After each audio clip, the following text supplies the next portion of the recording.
Indiana Disability History Project, Indiana Institute on Disability and Community, Indiana University. My name's Ed Bell, and I'm a farmer from Hagerstown, Indiana, and I wear lots of different hats. Of course, in addition to my farm, I have work with the Standing Wheelchair Company in my off season. I do some consulting for Breaking New Ground, the Agri-Ability Project, works with farmers and ranchers with disabilities. And then I do some public speaking and so on too. On the ADA Steering Committee, been on the Governor's Planning Council. I joined the disability community in 1983 with spinal cord injury. Okay, so you're probably familiar with the whole process of the ADA coming about since you've been involved with it for a while. Yeah. I want to talk about Breaking New Ground and the standing wheelchair. Can you talk a little bit about that? Sure. Breaking New Ground's project based out of Purdue University works with farmers and ranchers with disabilities. Farming's statistically one of the most dangerous occupations in the country. We see farmers get all types of disabilities in addition to what everybody else is exposed to anyway, because of the nature of the business. And farmers are very independent. When a farmer like myself gets a disability, the last thing we really want to do is not only do you have to adjust to your disability, but now you need to sell your farm and move to town. So farmers are kind of used to dealing with unfair things in life. Prices go up and down, droughts come and go, equipment breaks. If you can't buy a new solution, then you repair and plow around it. The old adage is, if you can't pull the stump in the field, you plow around it. You don't let the whole field go to waste. Farmers typically adapt pretty well, but there's no need to reinvent the wheel. We help them with information and technology as to, how can you continue to live and work on your farm and pay your bills and raise your family. And we do that across the country, actually across the world. So what do you remember about the early days of the ADA? Were you involved in getting the ADA passed and that sort of work? Well, I wasn't really an advocate. I was more of a survivor in the early days. I predate the ADA. I was injured in '83. In fact, this hotel is one of my little stories. This hotel is the first night I was married. I stayed in this hotel, and that was before the ADA in 1983. I was using a wheelchair then. So, in those days, it was not an accessible room. I'm not sure they had an accessible room in those days. There was no definition, and the problem was my problem. Today, accessible room is the hotel's problem. So that was the big paradigm shift for what ADA has done for me personally.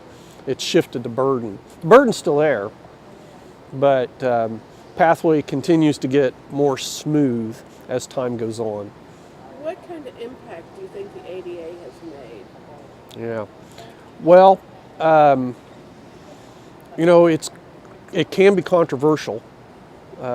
There are those who, and this is my opinion, abuse it, but it has made it more of, it's provided more of an opportunity for people to pull their own weight or pull the weight they can.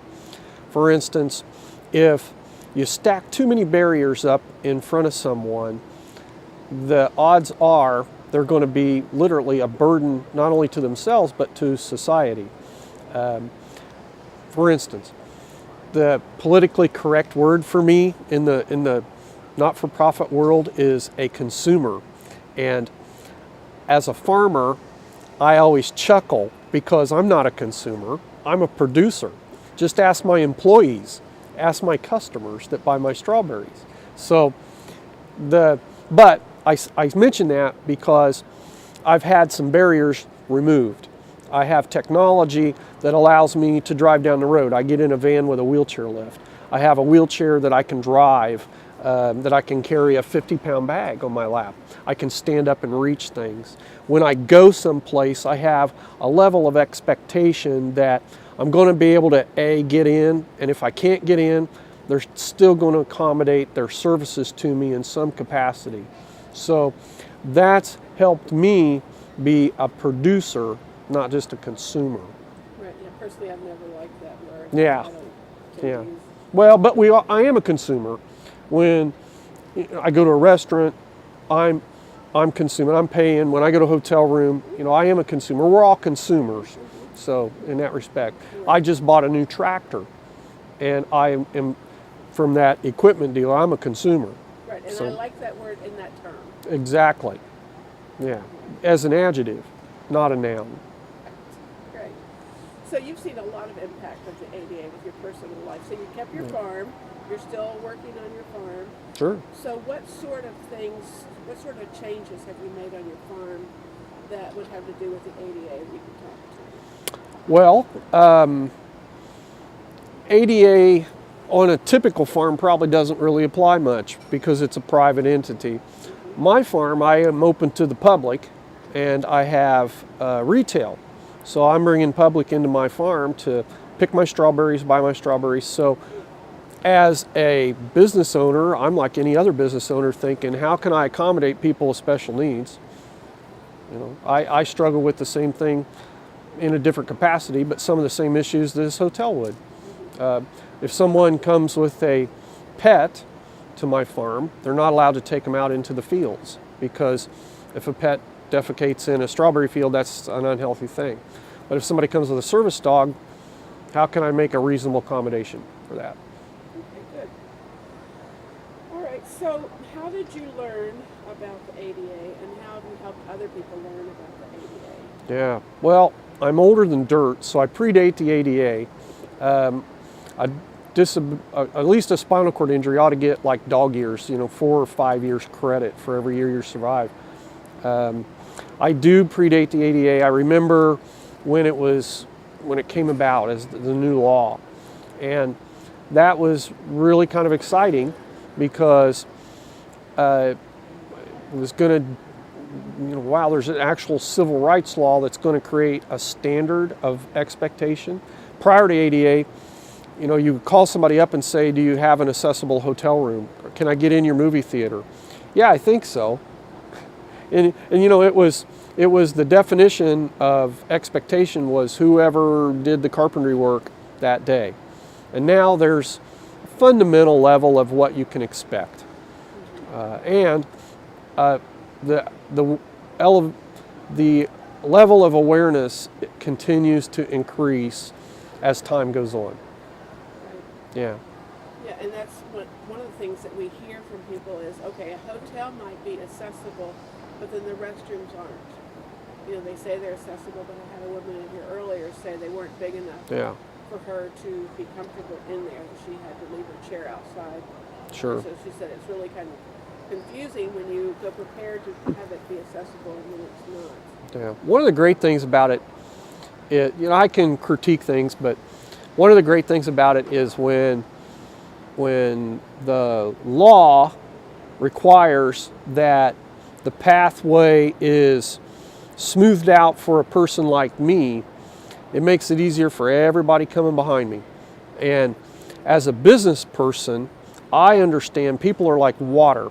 They take the path of least resistance. As a businessman, why would I want to create barriers for my customers? Can we all say duh now? Right. Because, like we talked Yeah. about too, is there's other people that benefit. Young mothers with strollers and toddlers. Exactly. They're going to follow the path you were just talking about. Exactly. Okay. And so you were talking about the ADA and the day that it was signed. Do you remember where you were? Do you remember that day in particular?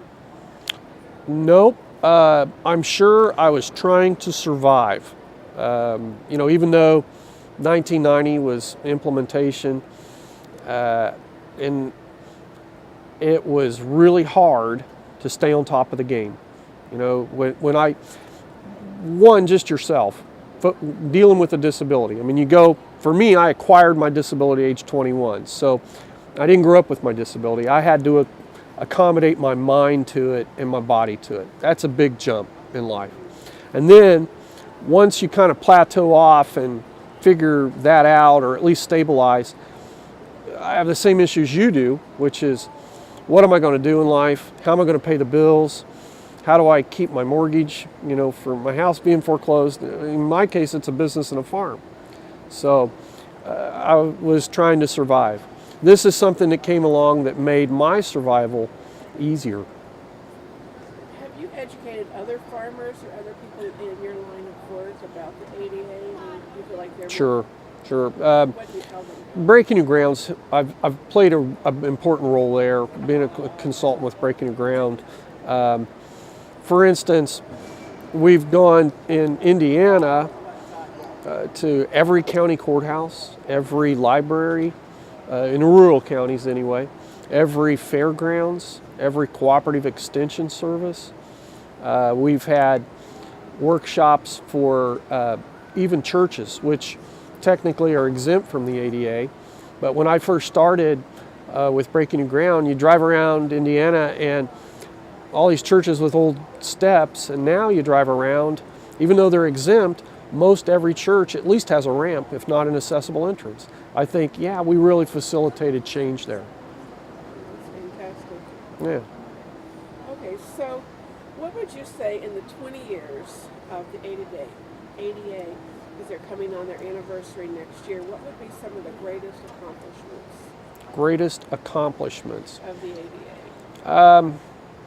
Well, I had a little advantage in my community growing up. My town was a one-factory town, and Ralph Teeter was the man who owned the factory. Ralph Teeter was a blind man, and he invented the cruise control, which is on every car. So if you have a car with a cruise control, every car does today, it was invented by a blind man in Hagerstown, Indiana, my little town. So I had an attitude edge in my community. When it came to a disability, when I got my disability, people thought it was tragic, it was unfortunate, but they had an attitude of, so what are you going to do with your life now?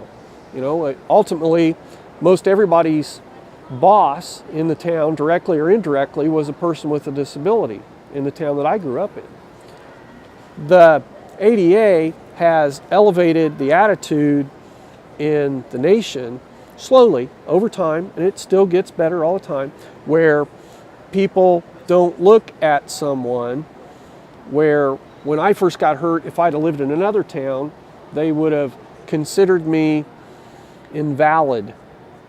In other words, invalid. I no longer have worth since I'm broken. That wasn't true in my little town. The ADA has changed the attitude of people to where people with disabilities are looked upon less and less and less as invalid or invalid, and they have worth. And you can do things and you can go places. I look forward to the day where we're looked at as more employers and less employees. That's great. So that's the greatest accomplishment. What would you say the ADA still faces as a challenge, or what would be some of the things you'd like to see them really pursue in the next 10 years? Wow, that's okay, you're asking my opinion. I can say my opinion. Your opinion. One is, people with disabilities can be their own worst enemies. We need clear definitions and not allow abuse of a great law and a civil right to hinder those who really need it. I'll leave it at that. Yeah, I was going to ask you to elaborate. Okay, well, I can.